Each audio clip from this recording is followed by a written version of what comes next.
ဒီနေ့ manifestation အကြောင်းပြောပြခြင်းလို့ပေါ့နော် manifestation ဆိုတာဘာလဲဒီစာအုပ်ကလေးကိုလည်း review ပေးခြင်းလို့ဒီထဲမှာ manifestation အကြောင်းပါတယ်ပေါ့နော်ဒီစာအုပ်ကိုမပြောပြခင်မှာပေါ့နော် manifestation ဆိုတာကိုအခုခေတ်လူအခုတော်တော်များများอ่ะပေါ့နော်အဲ့ဒါကို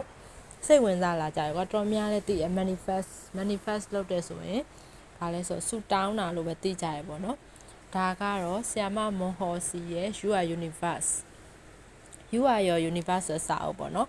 အဲ့ဒါလေးကိုအဲ့ဒါ manifestation အကြောင်းကိုသိချင်လို့ဒါလေးကိုဖတ်လိုက်တာကွာဝယ်လိုက်တာဒီဟာကိုပြောပြမယ်ပေါ့နော်ဒီထဲမှာပါတယ်ဒီမှာ manifestation ဆိုတာကတဲ့ဆူတောင်းခြင်းပေါ့နော်ဒီမှာ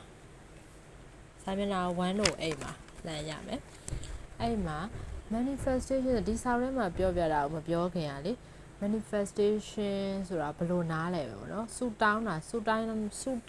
ရဖြစ်မယ်လို့အဲ့လိုထင်တာပေါ့နော်ဆူတောင်းတိုင်းရတကယ်တော့မဖြစ်ဘူးเนาะ manifestation ဆိုရဲအဓိပ္ပာယ်မှာကျတော့ကိုကစ조사အားထုတ်မှုလည်းပါလို့သေးရဲ့เนาะ manifest လုပ်တိုင်းလည်းမဖြစ်ဘူးအိမ်လိုချင်တယ်ကားလိုချင်တယ်အဲ့လိုမျိုး order လည်းမဖြစ်ဘူးကွာ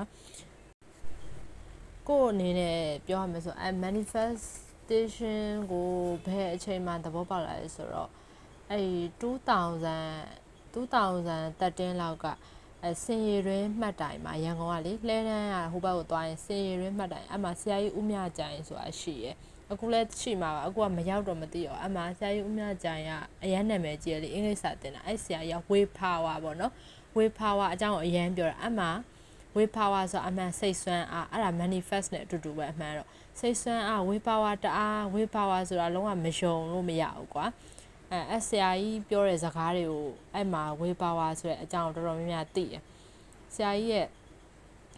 တင်နန်းသူတင်နန်းသားဆိုလည်းသိမယ်ထင်တယ်ဆရာကြီးအဲ့ way power အကြောင်းအရန်ပြောတာတော့စိတ်ဆွမ်းအားကြီးလို့ရှိရင်ဥမာနိုင်ငံခြားကိုသွားခြင်းနဲ့ way power အရန်ကြီးလို့ရှိရင်ရောက်ကိုရောက်တယ်အဲ့လိုပဲ manifest လုပ်တယ်ဒီကားကိုလိုချင်တယ်ဒီအိမ်ကိုလိုချင်တယ်ဆိုလို့ရှိရင်အဲ့ဒါရကိုရတယ်ဘာလို့ဆိုအဲ့ဒါရအောင်ကိုကလည်းစူးစမ်းရတယ်လေ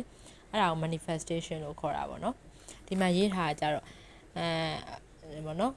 လိုချင်တယ်ဖြစ်ချင်တယ်ရချင်တယ်တဲ့အလုပ်တွေအဆင်ပြေချင်တယ်ပတ်စံအများကြီးရချင်တယ်အယောင်းဝယ်တွေဖြစ်ချင်တယ်အရာတို့တိုးချင်တယ်တဲ့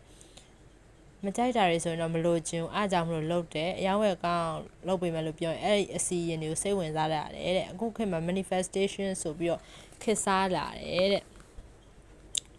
အဲ့မှာပေါ့နော်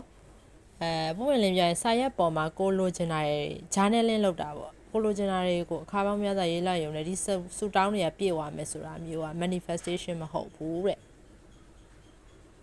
အမှန်တကယ်ကတော့ကအဲ့လိုဆူတောင်းတိုင်းမရဘူးသိလား